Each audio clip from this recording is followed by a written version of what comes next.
You may remember that I mentioned in my previous message that we all have this problem of sin.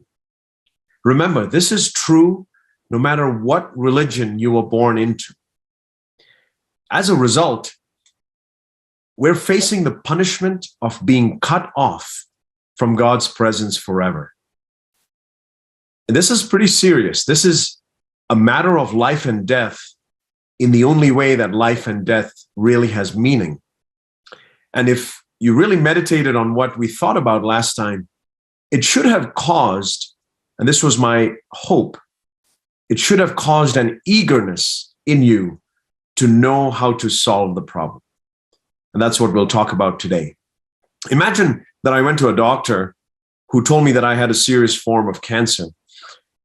I would immediately say, well, doctor, how serious is it? Can you cure it? In many cases, sadly, cancer is incurable. And that is sad news indeed. But the truth about Jesus Christ is called the gospel.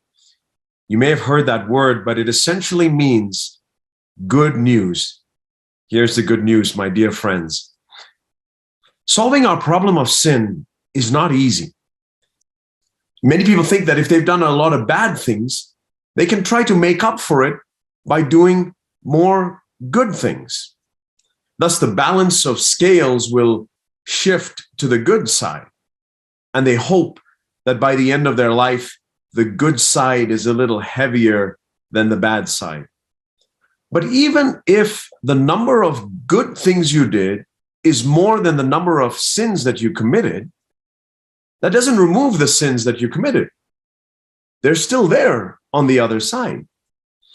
And let's face it, those good deeds may look honorable by earthly standards, and everybody may be impressed by them, including ourselves, but they can never meet the standard of perfection of God's goodness. Never. And in any case, the sins that I committed are still there on the other side of the scale. And as I said last time, even one sin prevents me from being near God and having that fellowship with Him. I need a way for my sins to be completely removed. You know, God is perfect. He's perfectly merciful, but He's also perfectly just. So if God was to feel sorry for me and say, oh, you poor thing, you have no way to get out of the mess that you're in, so I'll just ignore it. That's a false love. Yes, it may seem like God is being merciful there, but He is not being just. God is perfectly merciful and perfectly just. Let me give you an example. Let's say I'd committed a horrible crime, and here I am standing in the Supreme Court, and the judge happens to be my father. My father loves me very much, and I could stand there hoping that because he's my father, he might let me off. Now, if he was to let me off because of his love for me, you would have to say that he is a corrupt judge. So God has to say, guilty, sentenced to death. But as they're about to take me away in chains, the judge says, hold on, son. I can't let this crime go unpunished, but I love you so much. So instead of you dying, I'm going to let them take me away and put me to death.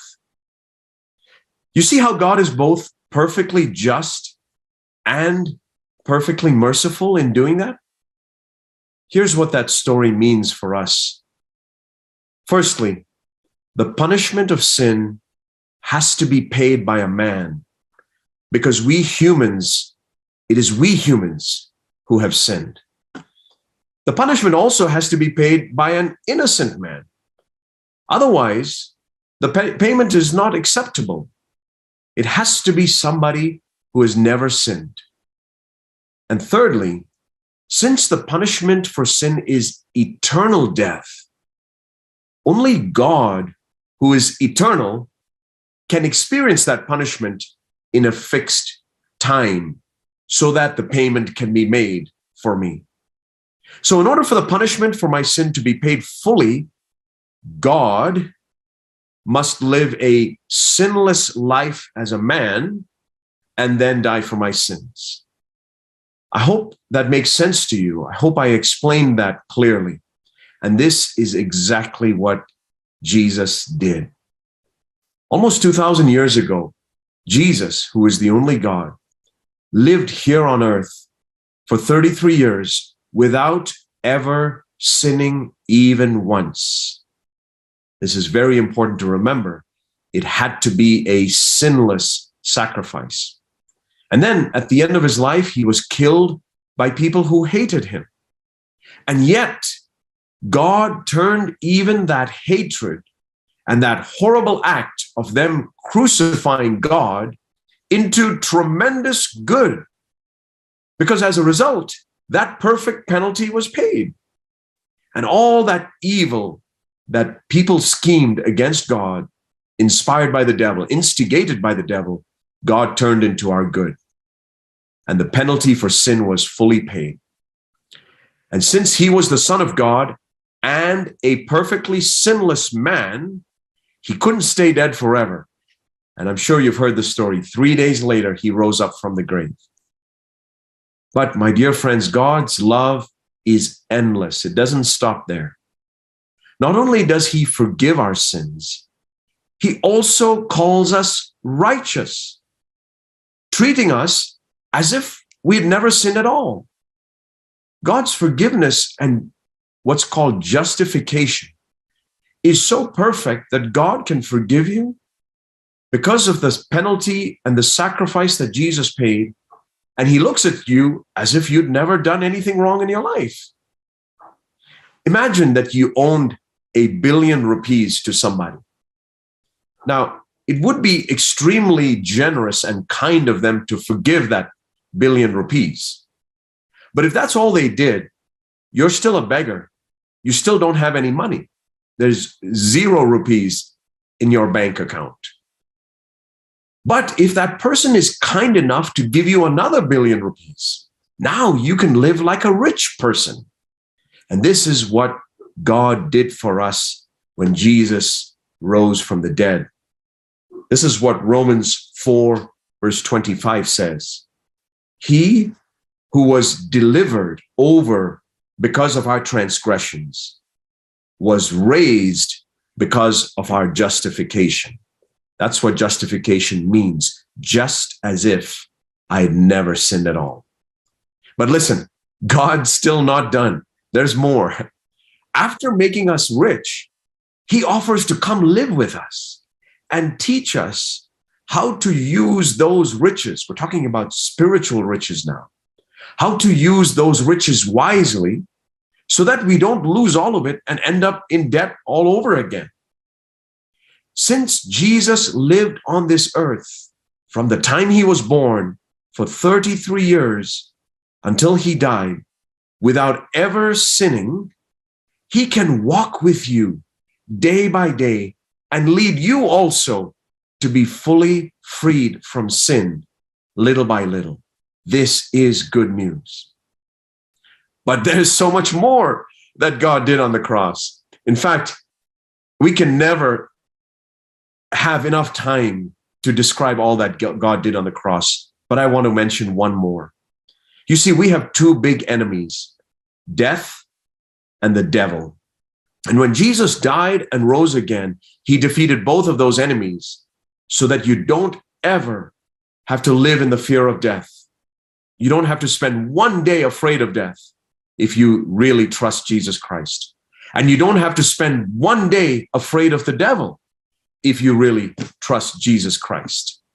And he says this in Hebrews chapter 2, verse 14 and 15. Through death, he rendered powerless the devil who had the power of death, so that he might free those who through fear of death were subject to slavery all their lives. Dear friends, the life we live here on this earth isn't everything. The life to come on the other side of eternity, that's the only thing that matters. If this wasn't the case, Jesus wouldn't have come to this earth and suffered and died for you and me. Jesus came down to this earth to take as many people to be with him as possible for all eternity. And in a beautiful way, on Calvary, where Jesus died, we see a snapshot of this purpose playing out. There was Jesus, having never done a single bad thing in his life. And hanging next to him on another cross was a man who had pretty much only done bad things in his entire life. And by the end of that day, that sinless man Jesus and that sinful thief both walked hand in hand into paradise. And now Jesus is reaching out his hand to you, my dear friend, no matter how sinful you've been up to today. And he says, let's walk together. I lead you home. And in the next message, we look at how you can put your hand in his. God bless you.